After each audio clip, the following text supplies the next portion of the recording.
to be ready, Judy. Okay. Okay. Good morning, Don. We're glad to have you with us, and we're glad that you volunteered to help us out with our Oneida Elder interviews.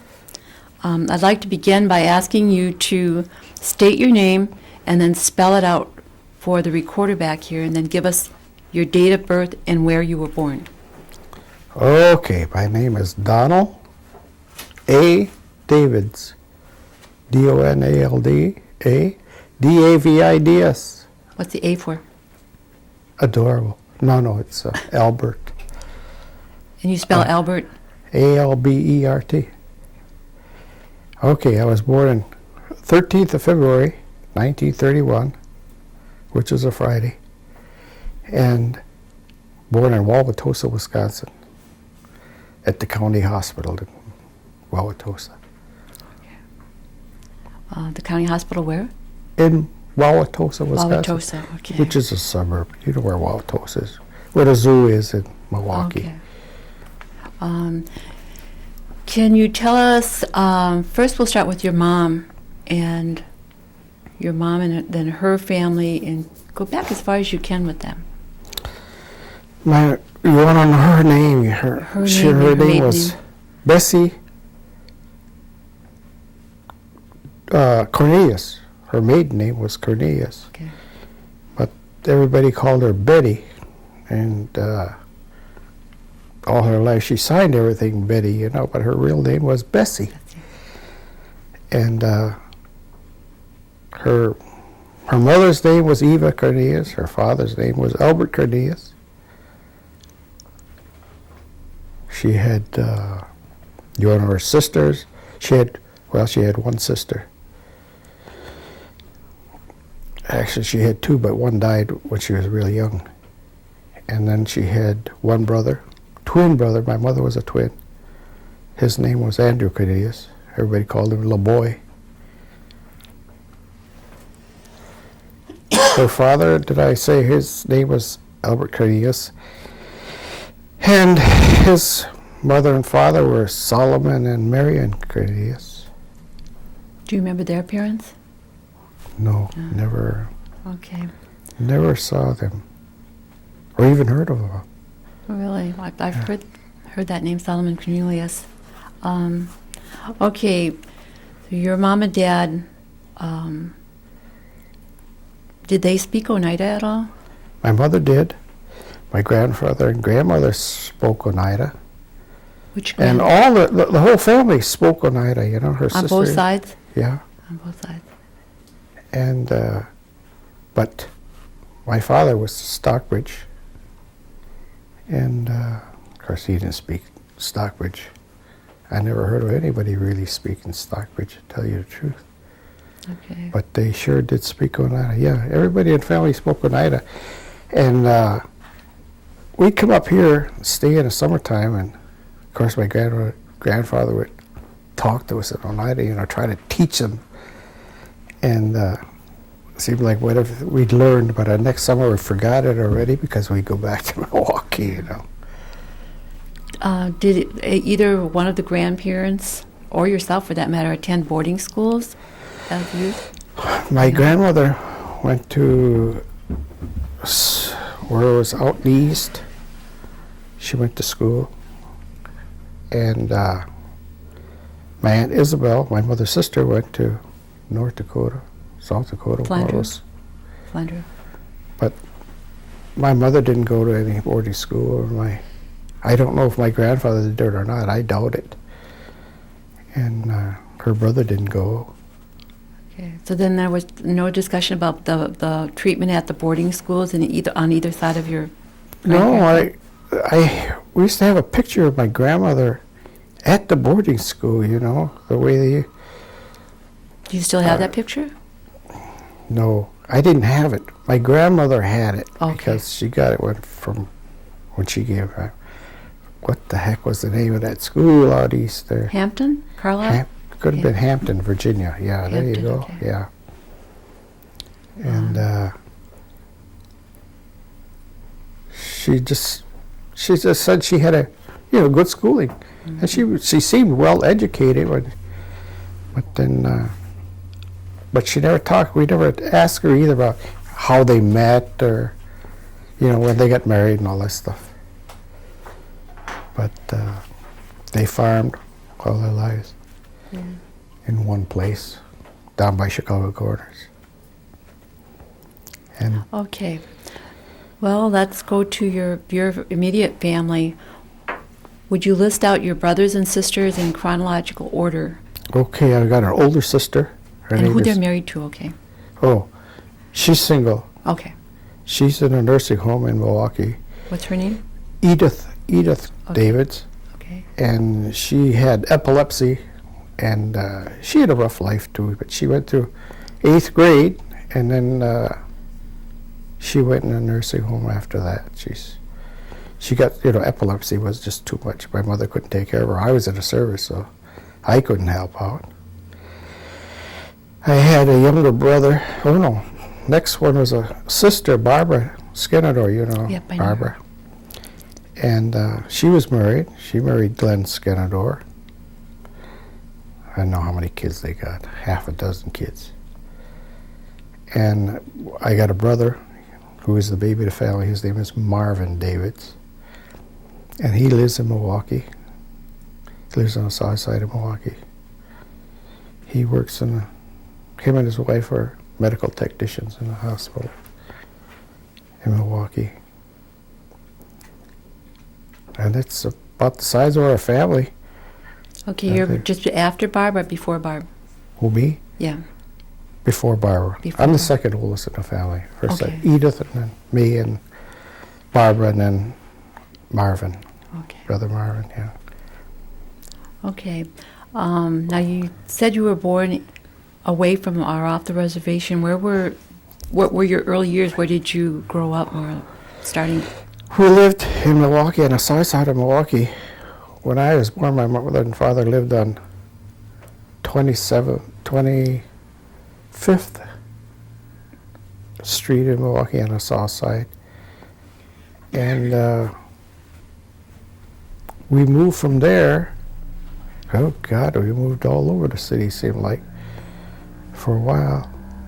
But I can remember, we must have lived there for some time, because after I was born, I remember being in that house. It was a basement apartment. And I remember we had a big storm, and I remember that I was really young then, But Did you What? come back and forth to visit with your grandmas and grandpas? it seemed like every summer we would come out here. Every summer, come out, stay. And then have to go back, go to school again. For that. Would you trade off with the grandparents, or would you go to one in particular? No, we always came out to my mother's mother. Like, never went. Very seldom we ever go to the Stockbridge Reservation. Once in a blue moon we would go up there, but always over here to Oneida. Always in Oneida. Okay.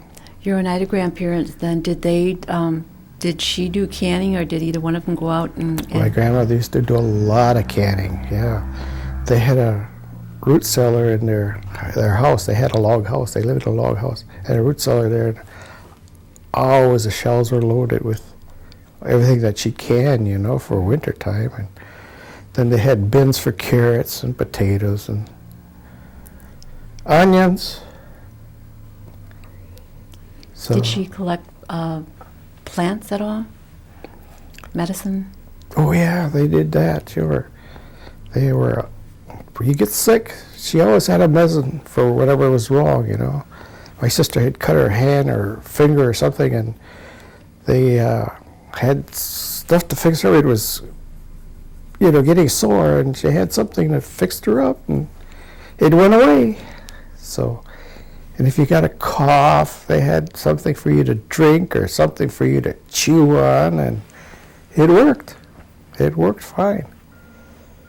I always had something like that.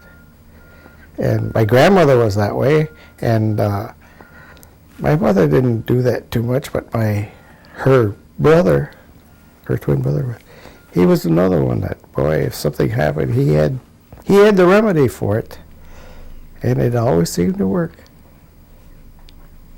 It was Okay. nice. When you came out during the summer, what kind of activities would you and your sisters and brothers do? Just, well, we'd help maybe hoe out the garden. You know, they had garden right by the house, and we'd help them do that and come out and pick beans. Well, we lived out here too for 1 year. 2 years we lived out here, right by the fire station. Just south of the fire station we lived. And we'd come out, we'd be picking beans. What else? They ever go cherry picking? We went cherry picking up to Martin's Orchard up in Sturgeon Bay. After we lived in Cudahy, Wisconsin. I came up one summer and went up pick with my grandmother and my Aunt Isabel. And a couple of my grandmother's brothers, we went up to Sister Bay and picked cherries, just to make money so I could get a new bicycle on my back. And it was interesting. What else did we do? Well, that year we went to pick cherries. We could only pick a half a day for a while because they were putting new pitters. So the old man that owned the orchard had some boats, and he'd take us out for rides in the boats in the afternoon because we couldn't pick cherries. And that was interesting, to go visit all those islands out in Sturgeon Bay, you know, and things like that.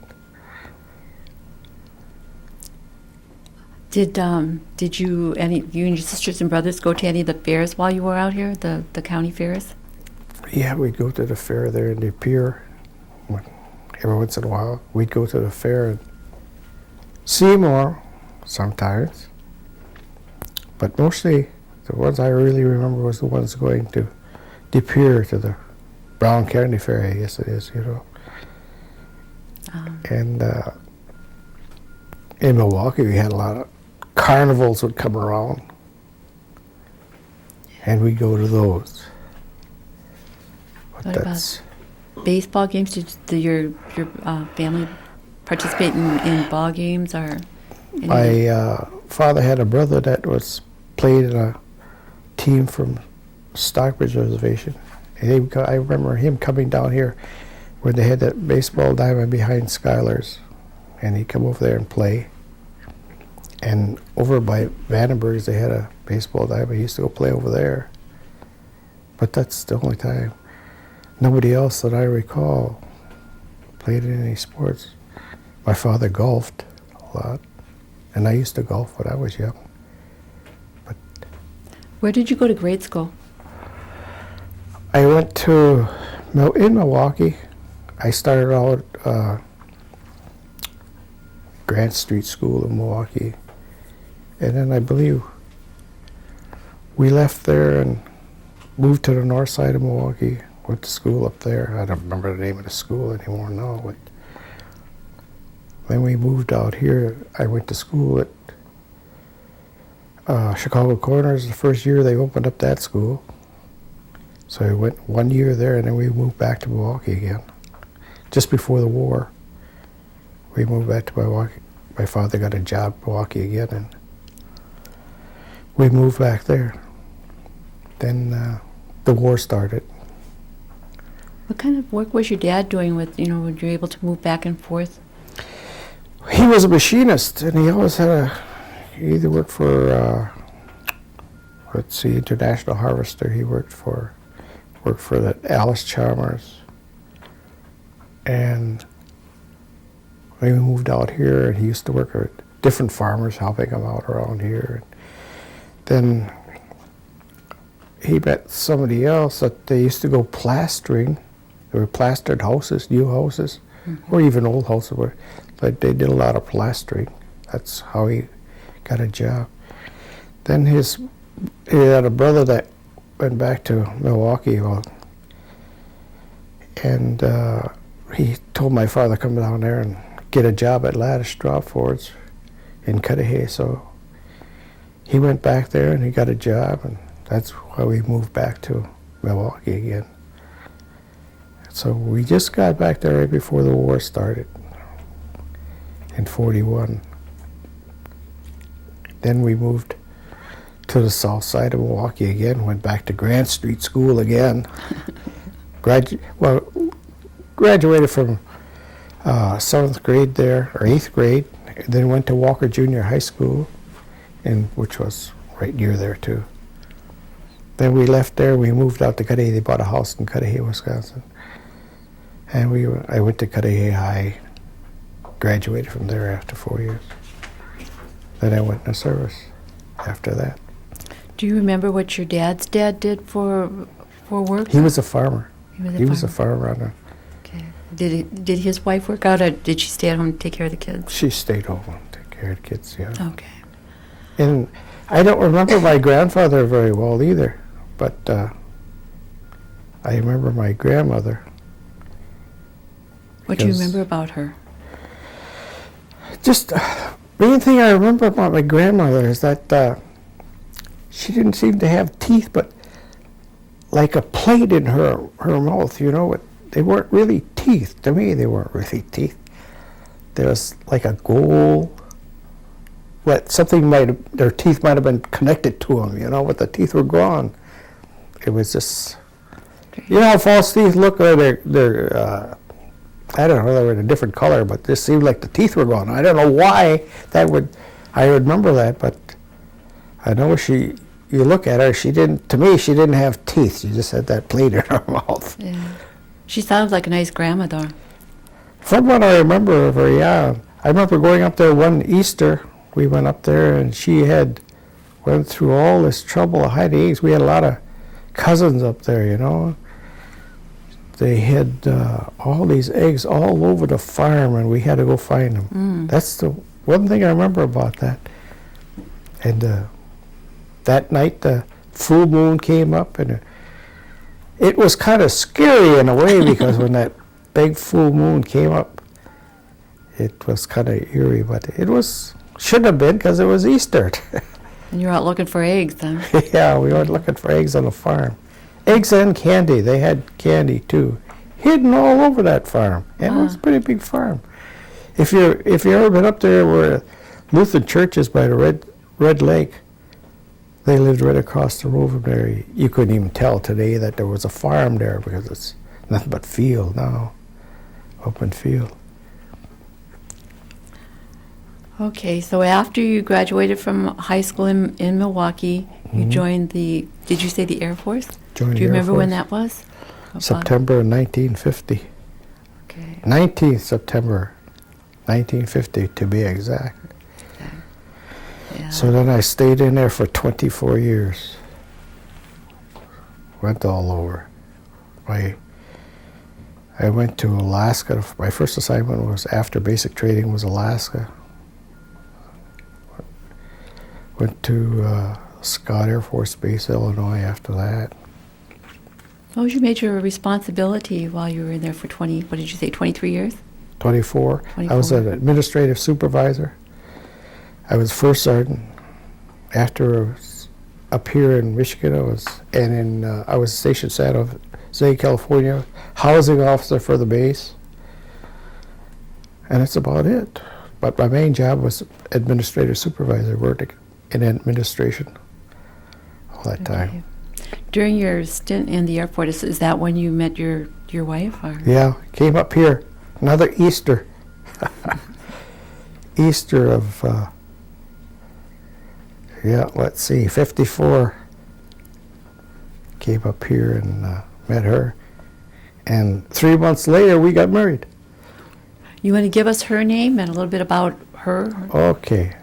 Well, her name is Phyllis, was Phyllis House at the time.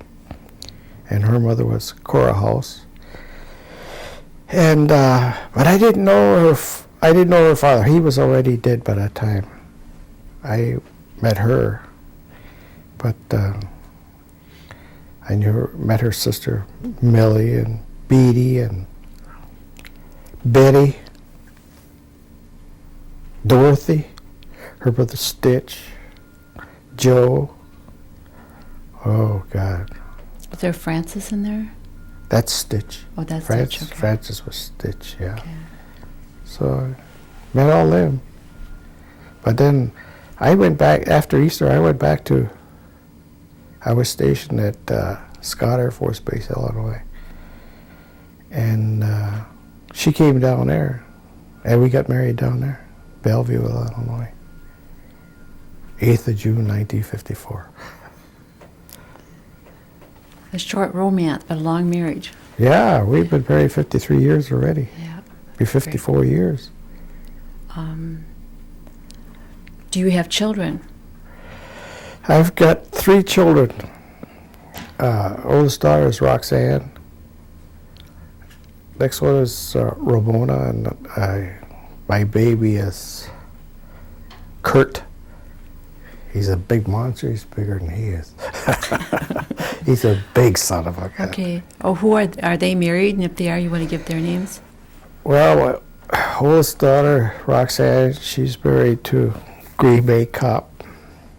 And her name is Sellison. Her last name is Sellison. She's got 1 daughter. And other one is Ramona. She's married.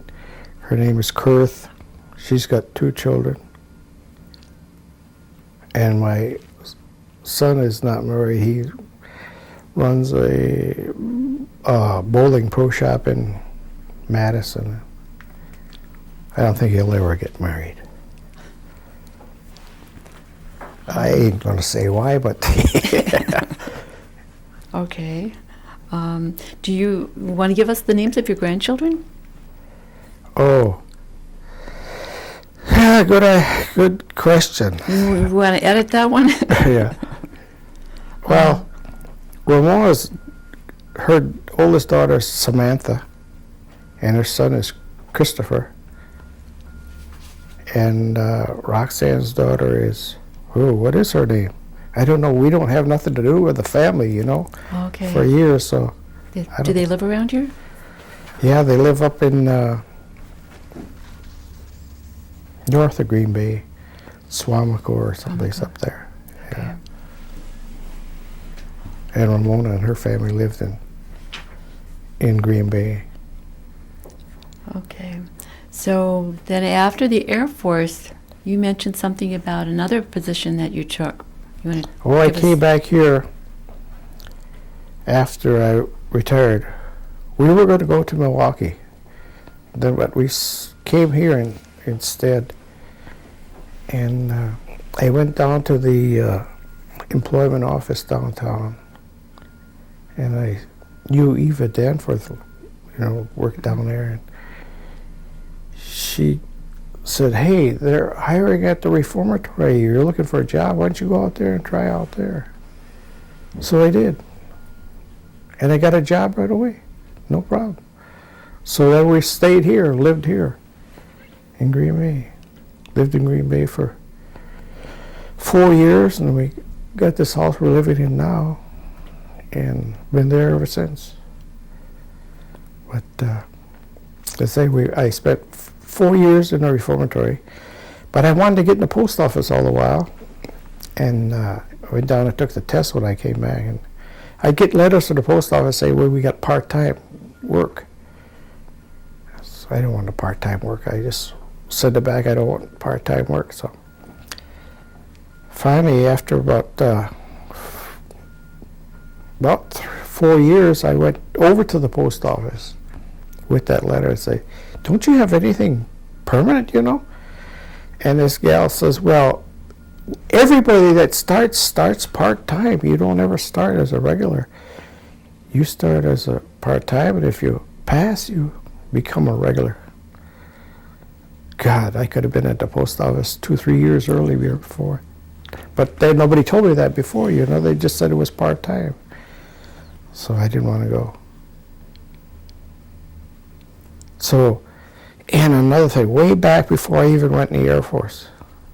No, I take it back there. After my first hitch in the Air Force, I got out. And we went to live in Milwaukee. And I went to put in for the post office in Milwaukee. And I never heard from them at all. So I thought, geez, I went back and re-enlisted in the Air Force in Milwaukee. And right after I re-enlisted, I get a letter from the post office, come down for an interview, you know. Too late now, I went back in the Air Force. But it was an interesting life, although, and those 15 years I worked here in the post office. And when I got to be old enough to draw Social Security, I quit there. Because it was getting rough when you're 62 years old and carrying that mail bag every day, it got rough. So I figured I had enough time. 43 years in the blue uniform was long enough. So that's why I retired. And Never regretted it. Yeah. You retired when then? I retired in 1993. So June of 1993, yeah. You've been enjoying yourself, right? Yeah, we had a good life. I can't really complain. Okay. I know you grew up mainly in Milwaukee, but did your family celebrate any of, well, they must have had different holidays that they celebrated, and then do you know anything about them celebrating Hoyan? Yeah, I remember when we lived out here, when we were young and lived out here, we would walk down the road and visit all the neighbors, going between our house where we lived by the fire department all the way to my grandmother's house. So on H there, going everybody's house along there, collecting donuts. Yeah, I remember that. Cold, but we did it. That's the only time that we ever, you know, did anything else. I don't recall Okay. any other things. Have you been active or participated in the tribal government with maybe elections or GTC meetings? Or Yeah, we go to GTC meetings. Belonged to the Gaming Monitoring Committee at one time, and till they quit us. We didn't quit them, they quit us. One day they came in there where we had our office and they said, hey, can we use some of your office space? We're going to put some, they were getting computers. Sure, go ahead. First thing you know, we come in there, we couldn't even go in the office anymore. They used the whole office for a computer. We were holding our meetings outside on a picnic bench. You know how things went with that Gaming Monitoring Committee. I'm trying to be politically correct. So that ended that little jaunt. Okay. Did your family ever talk about the 52 cents or the land claims? No, but I remember my mother always saying about some money that we got every year. I didn't know how much money. It wasn't very much money, but we got a check every year. I know it wasn't much, but that's the only thing I ever remember. But I don't recall anything about any 52 cents. Maybe that was the 52 cents she was talking about. Okay. Did they ever talk about the New York land claims? No, the other one I ever heard talk about anything like that was my Uncle Anderson, my grandfather's brother. And And if you go to GTC meetings on it now when they have them. Do you and fellows go to those? oh yeah, yeah. What's your feeling about the land claims? I don't know. It just irks me, you know, where things are going. But it irks me so much I don't even want to talk about it. The way things are being run. So. Okay, we'll go to a nicer subject. What does it mean to you to be an elder? Oh, jeez. I hate to think of getting old. When you can't do the things that you want to do, you know, and you can't do them anymore like you used to. But it's certain things you want done for you that you can. That's one nice thing, you know, about the tribe. That you ask them to have something done, and they usually do it for you. But it's just, When I retired from the post office, then I found out that I had diabetes. And that kind of gets you down too, you know. So far mine's been real good. I don't worry about it. I take pills for it. Start out taking shots, and I Yeah. didn't care for that. But there are benefits to the tribe as well, because I assume that you use the health center, correct? Oh yeah. Yeah. What would we do without that health Yeah, center? really. You bet. And all your prescriptions, if you had to pay for all that stuff. Of course, being retired from the Air Force, we got the government insurance, you know. Had postal insurance from the post office. And then when the government came out with this TRICARE for Life, they paid for everything. Okay. So that was nice too. But the Oneidas don't pay, you know. Right. Medicare, TRICARE for Life, and this health center, I don't know what we'd do without it. It's a great thing. Looking back and watching as you would come back and forth between Milwaukee and different places, can you kind of visualize the changes that have gone on in the community up until today? And you talked about the health center and some of those other services. Maybe the impact of gaming, what do you see? The impact of gaming? Yeah. We wouldn't have it. I don't think we'd be where we are today if it wasn't for gaming. But, I don't know. It's, I don't care for the way things are going with some people within this tribe, because just certain people seem to be getting more benefits than everybody else. We've got so many people here that have got nothing, and others that got all the advantages of everything from this tribe, that everybody should have equal benefits, and they don't. So that's the only gripe I have about it. Otherwise, I think it's a great thing.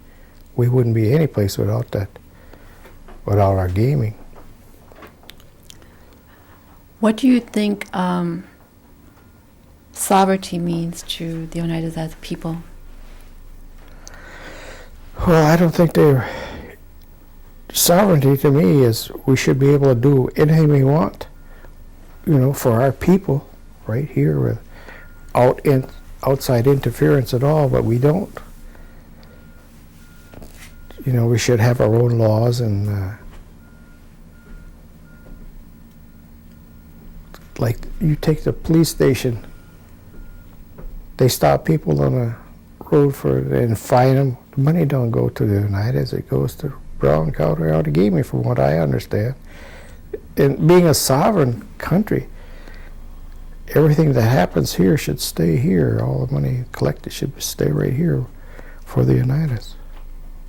And why should Oneida contribute so much to Green Bay? From what I understand, years ago, Oneida's got nothing from them people, Green Bay or anyplace else. Now, every time you look on TV, it says sponsored by Oneida, sponsored by Oneida. Who authorizes all that money to go to all them, to do all that sponsoring and everything? There's so many people need things right here on our reservation. You go to see these old elders at the senior center, and they need so much and they haven't got it. Certain ones do. Certain people do. They have everything. What does it mean to you to be an Oneida? Well, I just enjoy being an Oneida. That's all I could say. I've had a great life all my life, you know, and I've never had anybody that say, "Oh, look, he's Oneida," or anything like that. Never did. In fact, when I was growing up, I grew up with all these white kids in Milwaukee, and we'd go out and do something, and they'd say, "Hey, let's do this. Is that all right with you, Don?" Why ask me? You know, I'm just part of the group. Let's do it. But I never had no problems growing up. Never. No, none whatsoever. I think I had a good life. Do No you- discrimination. Well, that's good. Yeah. Do you remember any stories that your family might have told about what we call ghost stories or witch stories? Yeah, I remember telling about some gal that didn't want to be left in a church. They used to always take the bodies when she died, put them in a church overnight. Mm-hmm.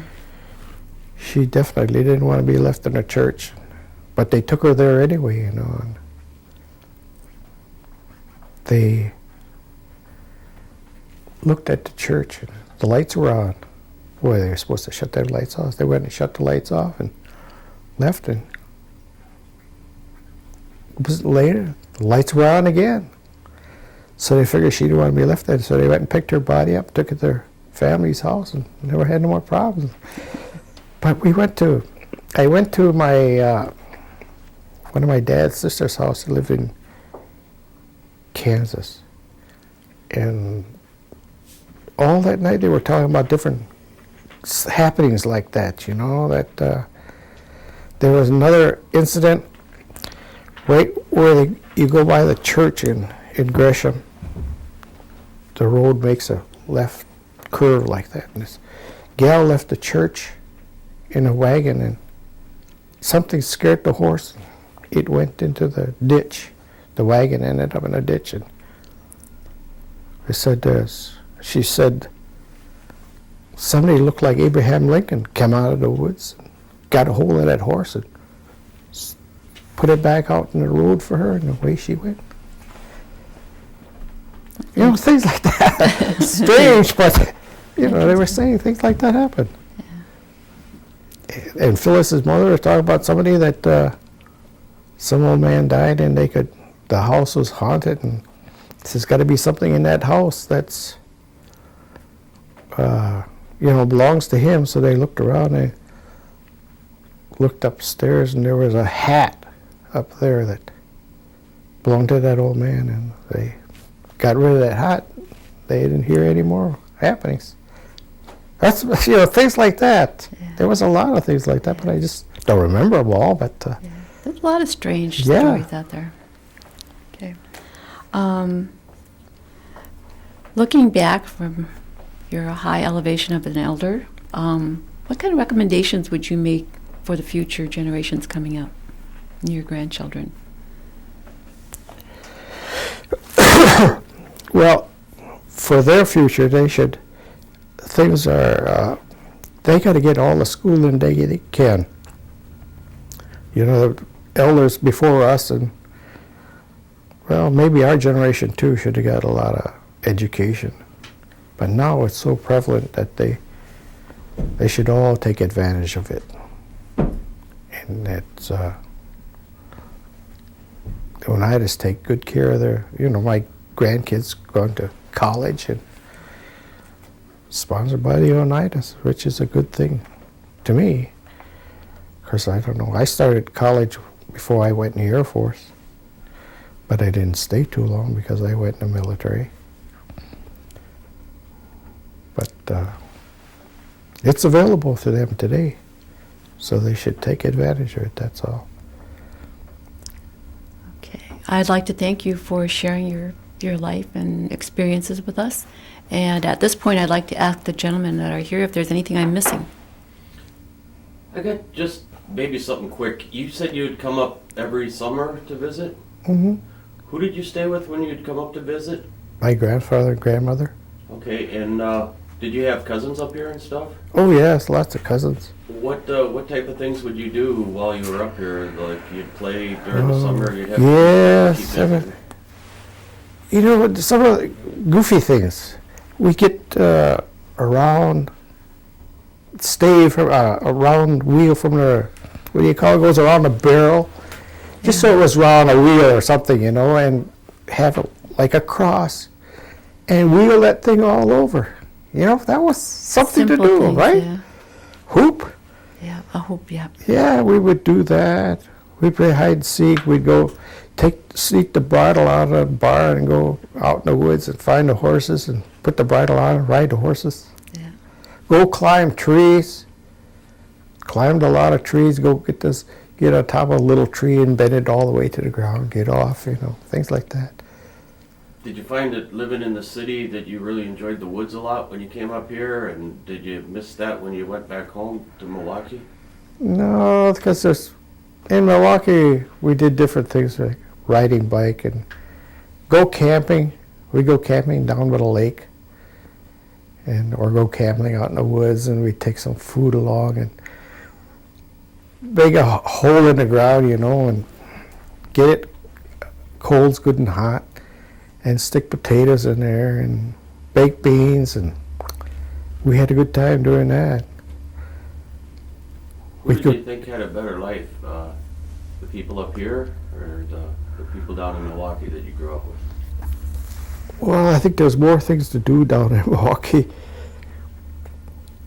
Like when, I didn't, wasn't up here that long when I was older, but Milwaukee we had roller skating. You could go to these indoor roller skating outfits and ice skating,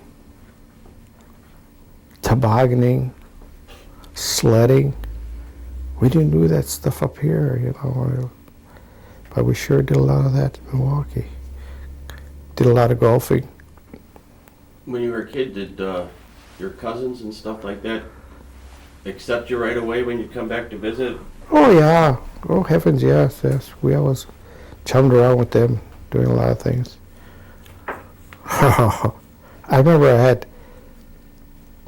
I don't know what we were doing out in the field, but maybe picking beans. But they were by my grandfather's house. They were fixing the road. They were putting new culverts under the driveway, and they had some sitting out there. And I don't remember. You remember Orville Cornelius and Gord Cornelius? Yeah. They were there, and they wanted me to look at that culvert. End of it was sitting on the ground, so I did. I went over and looked at that, and there was a hornet's nest in there, and the damn hornet came out and bit me on the lip, and they thought that was so funny. And my grandfather was right there, and he didn't think that was so funny. He got a stick and he beat the hell out of both of them. I never forget that, and they never did either, Talk about that years later. Later in life, some would say, hey, watch it, I'll have my grandfather come after you. That was something we never forgot about. Yeah. And let's see, what else do we do? I don't know, we played a lot of kick the can, and but all we could do. We didn't have, we had some little cars and stuff, that you play in the sand. But before we got that, we used to just have clothespins and use clothespins for cars and stuff, many years ago, yeah. Till I lived in Milwaukee, then I got some cars and stuff that I played and with. Kids like to play with the empty boxes even. They can do all kinds of stuff with empty boxes. We did that too, yeah. And I had a bomb. I don't know where I got this old bomb, but it was an empty bomb, I would take the end off of it, and you take the tips of the matches and get a whole bunch of them, stick in there, and screw the head back on it. I'd get up top of our chicken coop and drop that thing off, and it would blow. It would just make a noise, it didn't blow up or anything. But I forget that bomb, and then I went in the military. I don't know what happened to that bomb. I was just thinking about that the other day. What the heck ever happened to that bomb I had? I wonder what people thought if, whoever took over, we lived in Cudahy there, if whoever came across that, I wonder what they thought about it. Yeah. Here's a bomb. And that, when I think I was about 12 or 13 years old, as I say, I came up to Sturgeon Bay and went picking cherries with my grandmother and my Aunt Isabel and my grandmother's brothers. And I went back to Milwaukee and wanted to buy a new bicycle.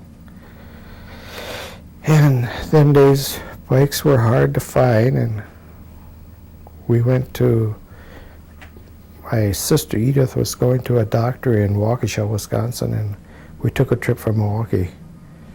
Went out to Waukesha, and there in a bike shop was sitting this beautiful bike set in the window. And God, how much? $55. That's a lot of money, but I bought the bike. We got the bike for me. You're a good cherry picker. Oh yeah, I thought that was great when they paid me off, you know. Yeah. I don't remember how much I got, maybe a couple $100, but oh geez, that was so nice. At least I could buy my bike. And it didn't seem like there was a whole lot of stuff for teenagers to do. You know, sometimes kids would go into town. I remember Prudy talking about going to the movies in Green Bay. Oh, we used to go to a lot of drive-in theaters in Milwaukee. Passion Pits. All right. Yeah, we used to, no, we'd get a whole carload of kids, you know, but we'd sneak a lot of them in, put them in the trunk of the car, you know, or put them down on the floor, and you'd have your feet over them. And that's the way we get a lot of kids in there, you know, you'd pay for a couple kids when they come out the window, you pay, but all these other kids are either in the trunk or in the back or laying on the floor or something. Yeah. Go to the theater in Cudahy, and it only cost you maybe 15 cents to get in the theater. Then we'd go down and open the back doors up and let the rest of the kids come in that way, you know. Do things like that. Okay. But that's something we did as kids. Yeah.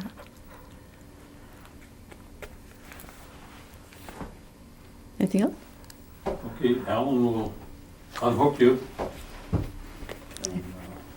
And I'll have you fill this out for us.